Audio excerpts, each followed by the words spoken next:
ఘనంగా బాబు జగజ్జీవన్ రామ్ 117వ జయంతి 5/4/2025 శనివారం పల్నాడు జిల్లా నర్సరావుపేటలోని ఆంధ్రప్రదేశ్ సాంఘిక సంక్షేమ శాఖ పల్నాడు జిల్లా వారి ఆధ్వర్యంలో పల్నాడు జిల్లా కలెక్టర్ పి అరుణబాబు అధ్యక్షతన ఈ దేశ మాజీ ఉప ప్రధాని బాబు జగజ్జీవన్ రామ్ 117వ జయంతి కార్యక్రమాన్ని ఘనంగా నిర్వహించారు. ఇంతకు ముందు నర్సరావుపేటలోని పాత గవర్నమెంట్ హాస్పిటల్ దగ్గర ఉన్న బాబు జగజ్జీవన్ రామ్ విగ్రహం వద్ద నుండి జిల్లా కలెక్టర్ ఆఫీస్ వరకు జరిగిన ర్యాలీ కార్యక్రమంలో మొదటిగా బాబు జగజ్జీవన్ రామ్ విగ్రహానికి పూలమాల వేసి ఘనంగా నివాళులు అర్పించి జోహార్ బాబు జగజ్జీవన్ రామ్ కొనసాగిస్తాం, బాబు జగజ్జీవన్ రామ్ ఆశయాలను అంటూ నినాదాలు చేస్తూ బాబు జగజ్జీవన్ రామ్ విగ్రహం వద్ద నుండి జిల్లా కలెక్టర్ ఆఫీస్ వరకు జిల్లా కలెక్టర్ పి అరుణబాబు ముఖ్య అతిథిగా నర్సరావుపేట శాసనసభ్యులు చెదలవాడ అరవిందబాబు, డిఆర్ఓ మురళి, వివిధ ప్రభుత్వ శాఖల అధికారులు, దళిత ప్రజా సంఘాలు, కుల సంఘాల నాయకులు, ప్రజాప్రతినిధులు, విద్యార్థులతో ర్యాలీగా వెళ్లారు. అనంతరం కలెక్టర్ ఆఫీసులోని జాషువా కాన్ఫరెన్స్ హాల్ నందు ఏర్పాటు చేసిన 117వ జయంతి కార్యక్రమాలు జ్యోతి ప్రజ్వలన చేసి బాబు జగజ్జీవన్ రామ్ చిత్రపటానికి పూలమాల వేసి ఘనంగా నివాళులు అర్పించారు. అనంతరం నర్సరావుపేట ఎమ్మెల్యే చెదలవాడ అరవిందబాబు, జిల్లా కలెక్టర్ పి అరుణబాబు మాట్లాడుతూ బాబు జగజ్జీవన్ రామ్ ఈ దేశానికి సమాజానికి అందించిన సేవలు మరువలేనివని, ఆయనను స్ఫూర్తిగా తీసుకొని వారి ఆశయాలను కొనసాగించాలని తెలియజేస్తూ వారి సేవలను కొనియాడారు. దళిత బహుజన సంక్షేమ సేవా సంఘం రాష్ట్ర అధ్యక్షులు కుక్కమూడి ప్రసాద్ మాట్లాడుతూ కులరహిత సమాజం కోసం, దళితుల కోసం పోరాడిన మహనీయుడు బాబు జగజ్జీవన్ రామ్ అని, ఆయన స్వతంత్రం కోసం, సామాజిక మానవత్వం కోసం, అణగారిన వర్గాల హక్కుల కోసం, వారి అభ్యుదయం కోసం కృషి చేసిన సామాజిక విప్లవ యోధుడని బాబు జగజ్జీవన్ రామ్ అని అన్నారు.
बाबू जगजीवन जोहार बाबू जगजीवन जोहार बाबू जगजीवन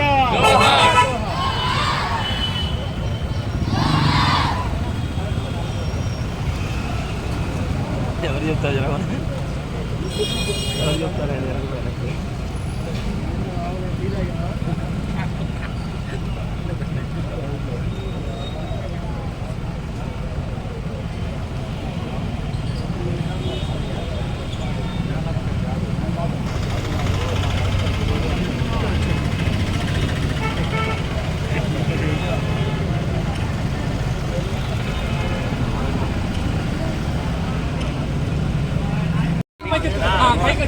जोहार बाबू जगज्जीवन राम जोहार बाबू जगज्जीवन राम जोहार बाबू जगज्जीवन राम जोहार बाबू जगज्जीवन राम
వాడు చూస్తే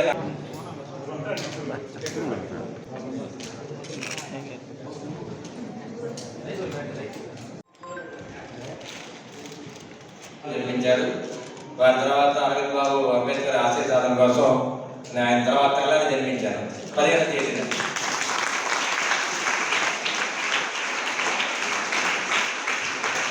కూడా బాబు జగజ్జనరావు గారు అంబేద్కర్ గారి ఆశయ సాధన కోసం పోరాటం చేస్తున్నాము.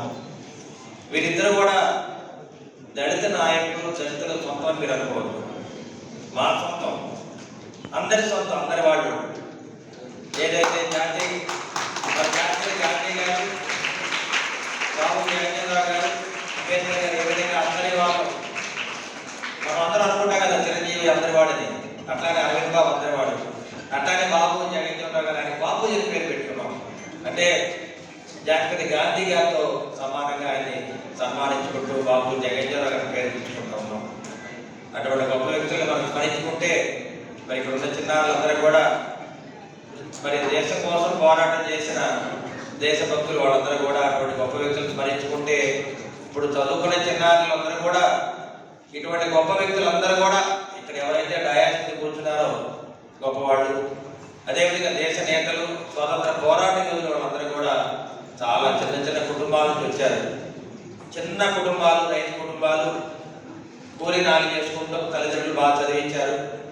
ఒక పట్టుదల, అదేవిధంగా సమాజంలో ఉన్న సాంఘిక మరి బహిష్కరణ ఇవన్నీ కూడా అధిగమించి వాళ్ళందరూ కూడా గొప్ప గొప్ప చదువులు చదివి మరి దేశానికి వన తెచ్చారు. అటువంటి గొప్ప వ్యక్తులు బాబు జగజ్జనరావు గారు, మరి బాబాసాహెబ్ అంబేద్కర్ గారు, వీళ్ళందరూ కూడా మనం గుర్తుపెట్టుకోవాలి. మరి కార్యక్రమంలో మనం అందరూ కూడా మరి దళిత నేతలందరూ కూడా వీటి యొక్క గొప్పతనాన్ని ప్రజలకు తీసుకెళ్తూ గ్రామాన మరి చైతన్యవంతం చేస్తున్నారు. అందరూ కూడా మనం ఒకటే చేయాలి. కులాలు, మతాలు, రాజకీయాలకు అతీతంగా మనం కుల వివక్ష లేకుండా, మత వివక్ష లేకుండా మనం అందరం కూడా సమాజాన్ని బాగు చేయాలి. ఆ పోరాటంలో దళిత నాయకులకు కూడా ముందుకెళ్ళి మనం ఏదైతే చిన్నప్పుడు నేర్చుకున్నామో దళితుల ఆశయ సాధన కోసం, ఎస్టీ, ఎస్సీ, బీసీ, మైనారిటీ వర్గాల మరి అభ్యున్నతి కోసం మనం అందరం కూడా పాటుపడుతున్నాం. ముఖ్యంగా ఇవాళ ఉమ్మడి కూటమి ఏర్పడిన తర్వాత నారా చంద్రబాబు నాయుడు గారు మన ప్రీతం నేత ముఖ్యమంత్రిగా, అదేవిధంగా పవన్ కళ్యాణ్ గారు డిప్యూటీ సీఎంగా, వీళ్ళందరూ కూడా ఈ విధంగా దేశభక్తులు, జాతీయ ఉద్యమంలో పనిచేసిన నాయకులందరూ కూడా స్మరించుకోవాలని చెప్పి ఇవాళ మరి జాతీయ పండుగ చేసుకుంటున్నాం. కాబట్టి ఇవాళ నేషనల్ హాల్ కూడా ప్రకటించడం జరిగింది. మరి కార్యక్రమాన్ని ఉద్దేశించి చాలా మంది దళిత నాయకులు ఉన్నారు. వారు ఒక్కొక్కరు మాట్లాడితే వారి సందేశాన్ని మీరు వినాలి. ముఖ్యంగా చిన్నారులందరూ కూడా విని మరి ఈ కార్యక్రమాన్ని విజయవంతం చేయాలి. మేధావులు, వక్తలు చాలా విషయాలు చెప్పారు. నేను కొన్ని విషయాలు మీ విద్యార్థులకు చెప్పదలిచాను. బీహార్లో ఒక మారుమూల ప్రాంతంలో, ఎటువంటి సహకారం లేనటువంటి ప్రాంతంలో జన్మించి అక్కడి స్థాయి నుంచి భారతదేశంలో మనందరం గర్వించే స్థాయికి ఎదిగినటువంటి గొప్ప వ్యక్తి జగజ్జీవన్ గారు. చిన్నతనంలో వారి తండ్రి గారు బ్రిటిష్ ఆర్మీలో పనిచేస్తుండేవారు. ఆయన అకాల మరణంతో కుటుంబంలో వచ్చినటువంటి ఆర్థిక పరిస్థితులను ఎదుర్కొని కష్టపడి చదువుకొని మంచి మెరిటోరియస్ విద్యార్థిగా పేరు తెచ్చుకొని వివిధ స్థాయిలో అన్ని రంగాల్లోనూ ముందుకు రాణిస్తూ మనందరికీ ఆదర్శంగా నిలిచినటువంటి గొప్ప వ్యక్తి జగజ్జీవన్ రావు గారు.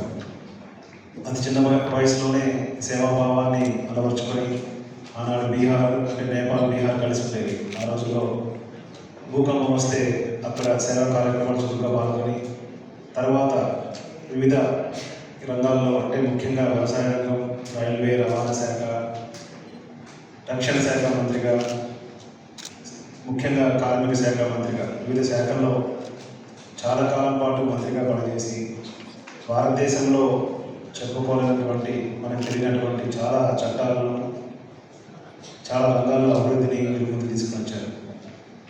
వీరి యొక్క జీవితాన్ని ఒకసారి మనం పరిశీలిస్తే ఎక్కడో మారుమూల ప్రాంతంలో జన్మించి భారతదేశం అంతా గర్వించదగ్గ వ్యక్తిగా ఎదిగారంటే వీరికి ఉన్నటువంటి క్రమశిక్షణ, పట్టుదల, సామాజిక అంశాల మీద ఉన్నటువంటి అవగాహన, ఆనాటి పరిస్థితుల్లో ఉన్నటువంటి సామాజికంగా, ఆర్థికంగా ఉన్నటువంటి ఇబ్బందుల్ని ఎదుర్కొని ధైర్యంగా ముందుకు సాగినటువంటి ధైర్యశాలి వారి యొక్క గొప్ప లక్షణాలు మనం అందరం వాళ్ళు తెలుసుకోవాల్సిన బాధ్యత ఎంతైనా ఉంది.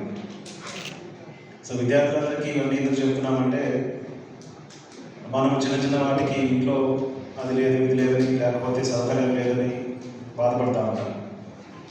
కానీ ఆ రోజుల్లో ఎటువంటి సౌకర్యాలు లేనటువంటి పరిస్థితుల్లో, చాలా ఇబ్బందికరమైన పరిస్థితుల్లో ఉండి కూడా కష్టపడి చదువుకొని పైకి వచ్చినటువంటి ఇలాంటి గొప్ప వ్యక్తుల చరిత్ర విన్నప్పుడు మనకు ఖచ్చితంగా స్ఫూర్తి కలగాలి. వారి కష్టంతో పోల్చుకుంటే మనకున్నవి చిన్న చిన్న కష్టాలు, వాటికి మనం గురిపోకుండా ధైర్యంగా ఎదుర్కొని బాగా చదువుకొని తల్లిదండ్రులకు మంచి పేరు తీసుకురావాలి. అట్లాగే చిన్న చిన్న సొసైటీలో కనబడే టెంపరీగా ఉన్నటువంటి ఆకర్షణలకి దృష్టికి వెళ్ళకుండా మన తల్లిదండ్రుల కష్టాలని, మన ఇంట్లో ఉన్నటువంటి పరిస్థితులను అర్థం చేసుకొని చక్కగా చదువుకొని అన్ని రంగాల్లో మీరు ఏ రంగంలో అయితే మీరు రాయించాలనుకుంటారో, కొంతమందికి క్రీడలంటే ఆసక్తి ఉంటుంది, కొంతమంది చదువు మీద ఇంట్రెస్ట్ ఉంటుంది, కొంతమందికి చిన్నతనం నుంచి నాయకత్వ లక్షణాలు ఉంటాయి. మీకు ఏ రంగంలో ఆసక్తి ఉందో దాంట్లో కష్టపడి క్రమశిక్షణతో పట్టుదలతో కృషి చేస్తే మీరు కూడా రేపటి రోజున అందరూ గర్వించే వ్యక్తిగా, సమాజానికి అవసరమైన వ్యక్తిగా తయారవడానికి అవకాశం ఉంటుంది. కాబట్టి ఇలాంటి పెద్దలు వారి యొక్క జన్మదినాలు కానీ వారి యొక్క జీవిత విశేషాలు తెలుసుకోవడం ద్వారా మనం కూడా జీవితంలో మంచి గోల్ పెట్టుకొని ఒక ఉన్నత స్థాయికి రావడానికి అవకాశం ఉంది. కాబట్టి విద్యార్థులు ఇవన్నీ అర్థం చేసుకోవాలని నేను రిక్వెస్ట్ చేస్తా ఉన్నాను. ఇప్పటివరకు మాట్లాడిన వారి యొక్క ఉద్దేశాలు, వారి యొక్క భావాలు, వారి యొక్క పోరాట స్ఫూర్తిని మనకు తెలియజేశారు. అవన్నీ మీరు అర్థం చేసుకోవాలి, జీవితంలో ఉన్నతంగా ఎదగాలి. ఎక్కడో మీరు చాలామంది ఒక మారుమూల ప్రాంతం నుంచి, సుదూర ప్రాంతాల నుంచి వచ్చి నర్సరావుపేటలోనూ మీ దగ్గర ఉన్నటువంటి పట్టణాల్లో చదువుకుంటూ ఉంటారు. మన కోసం తల్లిదండ్రులు ఎంత కష్టపడి ఇంటి దగ్గర పనిచేస్తూ ఉంటారు. సో వారి కష్టాన్ని మెచ్చుకోకూడదు. అట్లాగే స్కూల్లో టీచర్స్ వారు చెప్తున్నటువంటి పాఠాలు అర్థం చేసుకోవాలి. వారి యొక్క ఆదర్శాలను మీరు తీసుకుని ముందుకు వెళ్ళాలి. సో మీ అందరికీ నేను ఒకటే ఒకసారి రిక్వెస్ట్ చేస్తాను. ఈరోజు ఇక్కడికి మీరు వచ్చినప్పుడు మీకు జగజ్జీవన గారి గురించి కొంత తెలుసు. ప్రభుత్వం అధికారికంగా మన మాజీ ఉప ప్రధాని అయినటువంటి బాబు జగజ్జీవనరావు గారి కార్యక్రమాన్ని ఇంత ఘనంగా నిర్వహిస్తున్నందుకు ముందుగా ప్రభుత్వాన్ని మనం అభినందించాలి. ముఖ్యంగా బాబు జగజ్జీవనరావు గారు దళితుల కోసం పోరాడినటువంటి వ్యక్తి, మహనీయుడు. ఆయన స్వతంత్ర సమరయోధుడుగా బడుగు బలహీన వర్గాల, అణగారిన వర్గాల హక్కుల కోసం, సామాజిక సమానత్వం కోసం అంబేద్కర్ గారు భారత రాజ్యాంగంలో పొందుపరిచినటువంటి హక్కులు, చట్టాలు, రిజర్వేషన్లు ఏవైతే ఉన్నాయో వాటిని అమలు కోసం నిరంతరం కృషి చేసినటువంటి గొప్ప సామాజిక విప్లవకారుడు బాబు జగజ్జీవనరావు గారు. ఆయన అందించినటువంటి సేవలు ఎప్పుడూ కూడా మనం మర్చిపోలేం. మీ అందరికీ ఒక 2 విషయాలు జ్ఞాపకం చేస్తా. త్రిపురారావు సినిమా చూశారమ్మా మీరంతా? త్రిపురారావు సినిమా ఎవరు హీరో? ఆచరణ్. అయితే ఇక్కడ మనం చూసినట్లయితే ఇక్కడ మనం ముగ్గురు జ్ఞాపకం చేసుకోవాలి. బాబు జగజ్జీవనరావు గారితో పాటు డాక్టర్ బిఆర్ అంబేద్కర్ గారు, ఏపీజే అబ్దుల్ కలాం, అలాగే అబ్రహాం లింకన్ గారు, వీరంతా కూడా సామాన్యమైన వ్యక్తులు కాదు. బాబు జగజ్జీవనరావు గారు ఈ దేశానికి మాజీ ప్రధానిగా పనిచేసి మరి ఈ యొక్క భారతదేశంలో కరువు వచ్చినప్పుడు ఆ కరువు నుంచి ఏ విధంగా తప్పించాలని చెప్పేసి ఒక గొప్ప జ్ఞానంతో, ఆయన ముందు చూపుతో మరి ఆ యొక్క కరువు నుండి కాపాడినటువంటి మహనీయుడు బాబు జగజ్జీవనరావు గారు. అయితే మరి భారతదేశానికి స్వాతంత్రం వచ్చిన తర్వాత రాజ్యాంగ పరిపాలన విధానము ఏ విధంగా ఉండాలని చెప్పేసి భారత రాజ్యాంగాన్ని రచించి ప్రపంచ మేధావి అయినటువంటి గొప్ప వ్యక్తి డాక్టర్ బిఆర్ అంబేద్కర్ గారు. మరి ఏపీజే అబ్దుల్ కలాం గారు మీకు తెలుసు. అలాగే ఆయన శాస్త్రవేత్తగా కూడా మరి పనిచేసినటువంటి వ్యక్తి.